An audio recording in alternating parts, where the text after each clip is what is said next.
would you be if you weren't afraid? This time next year, dream a dream, help it grow.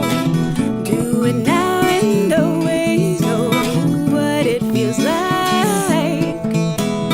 What it feels like. Howdy folks, and welcome to this brand new Spotlight Special, the Rochester Indie Musician Spotlight, Rochester's premier music and interview show.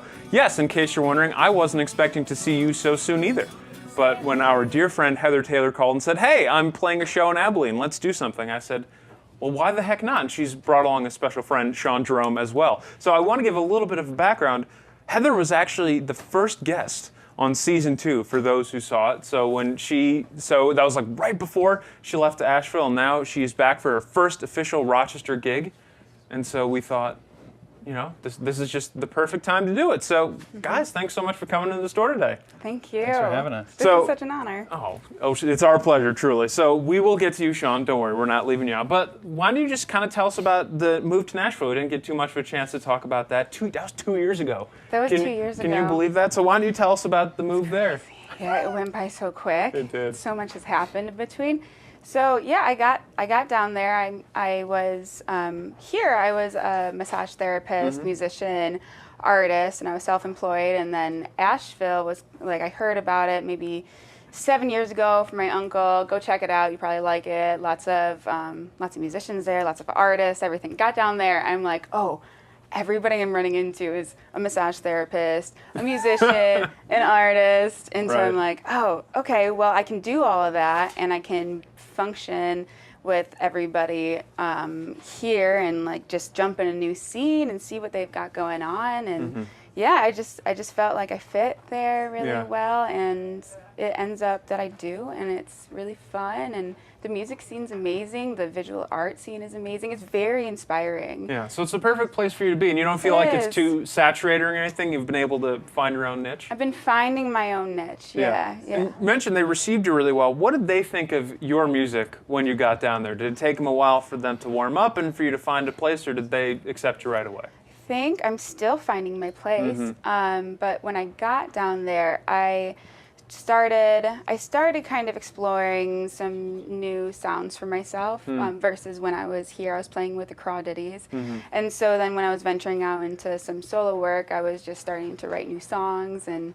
figure out what I really wanted to say there. And yeah, it took a little while to move into a new place and to get acclimated to the scene and do all that stuff that I was doing here and find an audience. But eventually, last year, 2017, we won the singer-songwriter brown bag competition, and so that's when we really realized that our music is being accepted. It's fun. It's good. And then we ended up recording at Echo Mountain Recording Studios, which I remember I was in a parking lot actually around Bop Shop. Well, you're now, if I recall, your massage parlor used to be a hop, skip, and a jump away from here. Yeah, it was right there. It was right across the street. So I was in that parking lot when I was listening to a radio station here. I think it was 88.5, and they were talking about Echo Mountain Recording Studio, and they were just talking about the Avett Brothers and Steve Martin and everybody who has recorded there and how beautiful it is to record there. And by winning the competition, I got a free day to record at this very studio. So this like bucket list. That's amazing. That worked out really well for you. Yeah. That's cool. It's really cool. We come back to the CD, but we don't want to leave Sean too out of the loop here. So Sean, can you tell us a little bit about yourself and your musical background?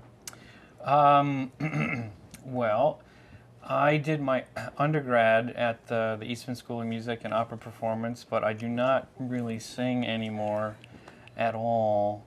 And I feel like this is like dangerous territory. I don't know if I want to go there or not. No, I wouldn't say it's Let's dangerous. dive. No, it's not dangerous territory at all. I've made my peace Yeah. with that place. But no, but I've always played guitar. I played guitar for a while, but I've just recently, like I guess in the past like 3 or 4 years, started to play slide, and that's all I'm doing now Really? Yeah, like all of this amazing album at is it. all slide stuff.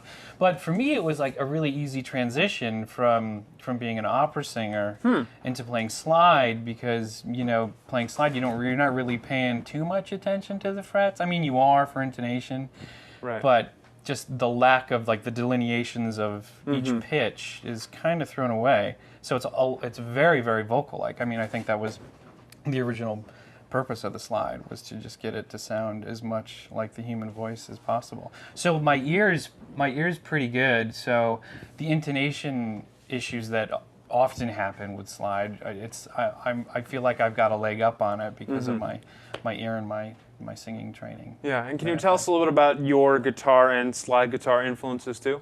Oh yeah, the big one for me at the beginning was Clapton. I remember getting the Unplugged album on VHS and just wearing that thing out. And Clapton did play some slide on that. I think a couple tunes like Running on Faith and Walkin' Blues and Malted Milk and Walkin' Blues. And then from there, I got exposed to Robert Johnson, Stevie Ray Vaughan, but Stevie played like very little slide. And then I discovered Elmore James, of course, and then I heard of this dude called Derek Trucks, and then I was like, who the hell is this alien? and then it was all over, and I just like, that's really, really cool. And he sounds like a 50s pop singer, with some blues, and of course, Duane Allman, of course, is someone who I listen to a lot, but Derek Trucks and Clapton, I think, are my biggies. 1, 2, 3, 4.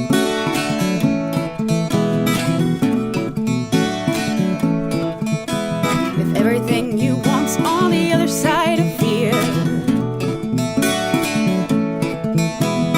where would you be if you weren't afraid this time next year?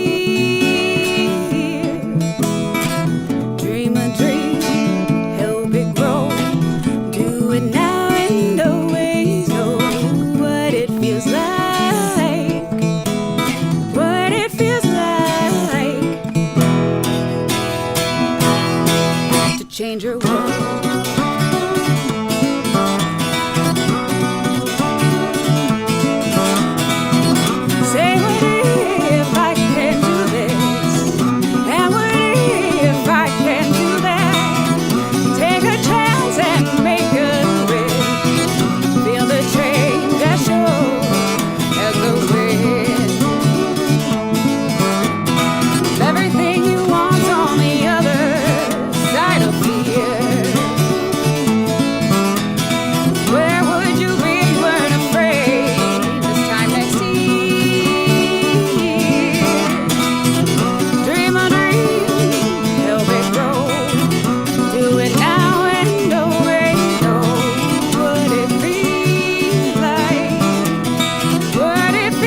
So you two together won this big old competition in 2017. So obviously there's a lot of musical synergy between you two. How did you find and work on that sound together?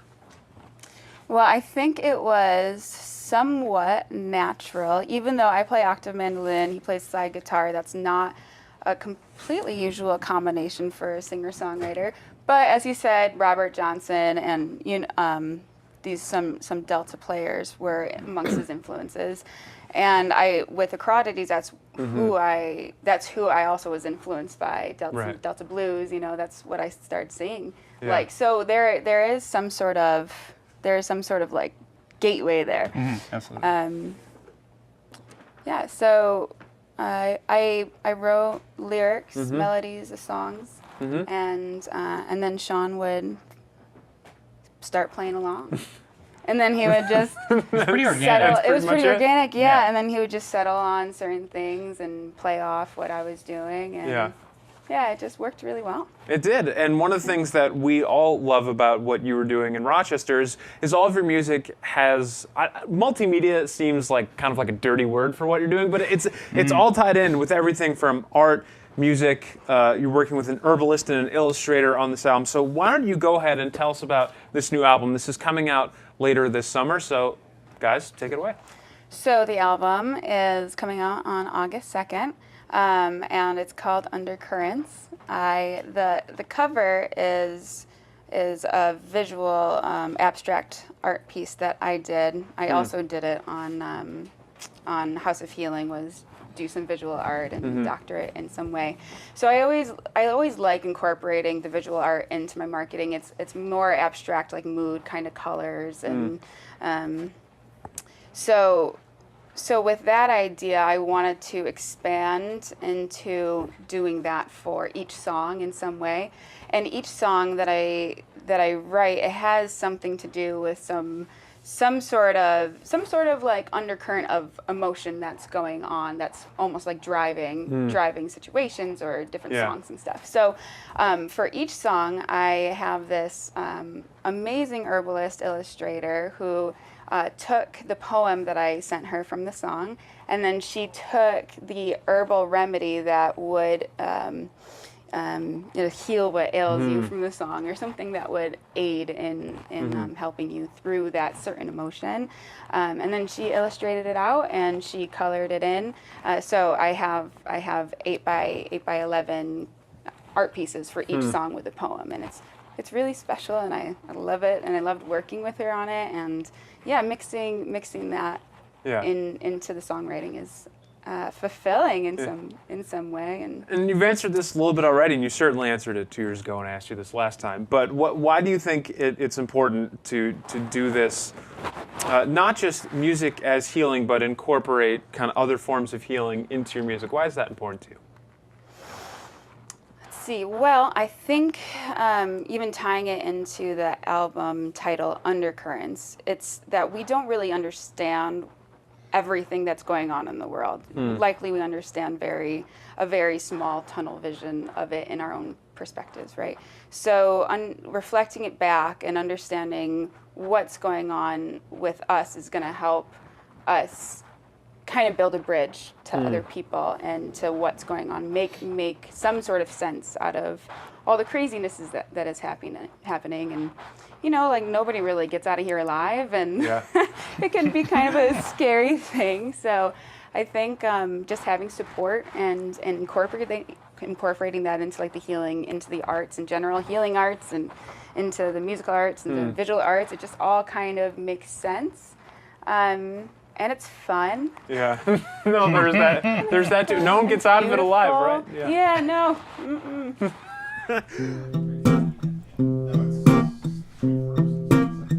Go to sleep, little baby. Go to sleep, little baby. Mama's gone away, daddy's gone straight, and I'll leave nobody but the baby. Baby, go to sleep, little baby. Go to sleep, little baby. Everyone's gone, and the cotton and the corn, and I'll leave nobody but the baby.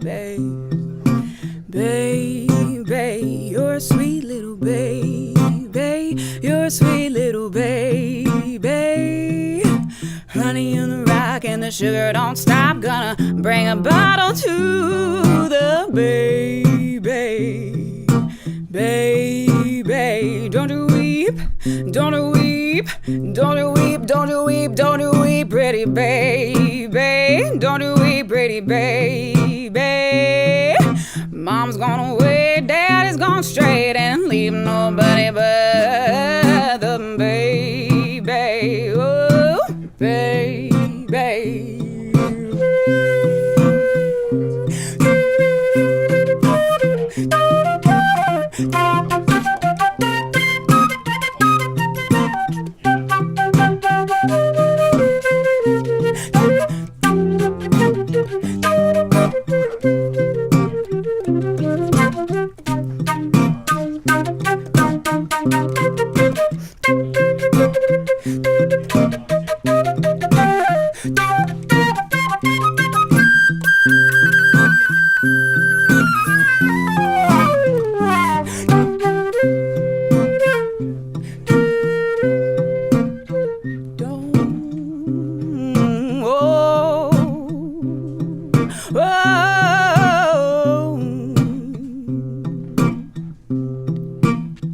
Go to sleep, little baby. Go to sleep, little baby.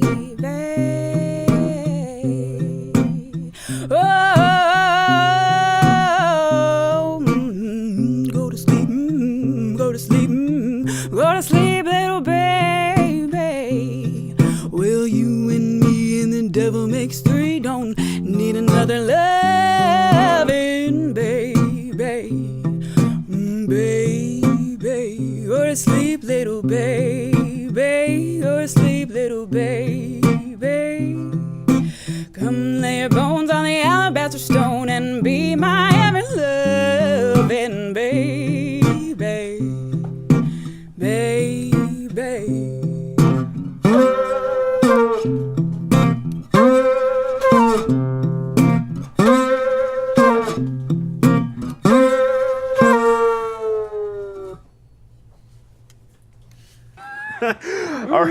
All right, guys. Well, we got through most of the questions. This is a segment that is new to you, Heather, but fun.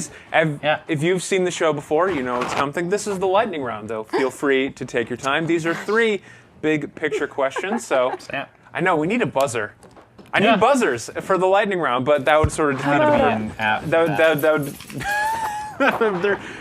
that would be boring. That's not how we do things in the spotlight. We just come up with it at the moment. We don't plan ahead at all. Okay, so let's do the first one. You both have ties to Rochester and Asheville, so this is going to be kind of a two-parter. Awesome. What makes Rochester and Asheville such great places for original music? The audience is amazing. The beauty everywhere. You know, like Finger Lakes here, and then the Blue Ridge Mountains there. And do you have anything to add? I can almost see the gears in Sean's brain cranking. The other artists around, everybody just contributing in their own way. Mm-hmm. Yeah, I was going to say something along those lines. The encouragement from other artists, I think. The community, yeah. Seeing other people do it first. Mm-hmm. Oh, you can do that? Let me try that. Right, that's actually really important. Not every place has that. Let me put a twist on it. So the next one, if you could, and you can, this is a joint answer, great. If you have separate answers, that's fine too. If you could accomplish one thing in music and be happy, what would it be? Oh my God, that's such a great question. Do you have an answer? Get accomplished. You know, it's a great question when you don't have an answer right away. This is in like a perfect world. For me, it would have to do with collaborating with pretty much anyone that I wanted to. Right, and just be able to do that and create things with other people. Just create fun, amazing, beautiful things. Yeah. Okay, I'm going to have to say I would just love to be able to sit down with at least like one of my heroes and play guitar. That's it. Well, good job, guys. Those are both original answers. I haven't gotten either one of those before, so that was really nice. Cool. Yeah. And one more for you. Do you have any advice for aspiring artists? Keep going. So many, yeah. That's a good one. Yeah, you can get past whatever is stopping you at the moment. And whatever is going on, it will pass. So if there is anything that is getting in your way, then just work with it and, get a mentor if you need to. That's good. I like that very much. Keep on going. Yeah. All right. Heather, Sean, thank you so much for your time, and thank you for watching this summer edition. Clearly, I'm in tie-dye and shorts, so sorry for you, but that's what I'm wearing today. Thank you so much. I'm Dan Gross, Heather Taylor, Sean Jerome. If I'm really good, we might be able to see this before the show in Abilene. If not, you can follow them, keep up with what they're doing, and both for our Rochesterans and Ashevilleans watching. Thank you so much. Appreciate it, and enjoy the weather out there.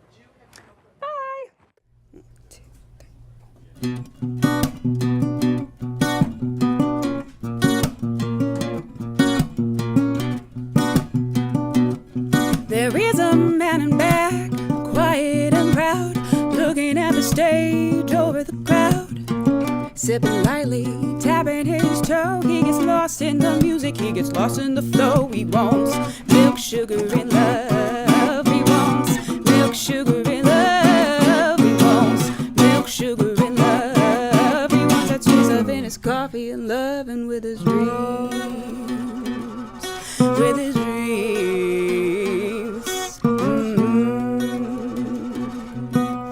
Coming back from inside out, his senses are heightened, the crowd's buzzing about. His heart skips a beat as she passes by, lighting a pathway to the other side. He wants milk, sugar, and love. He wants milk, sugar, and love. He wants milk, sugar, and love. He wants that sweet stuff in his coffee and loving with his dreams, with his dreams.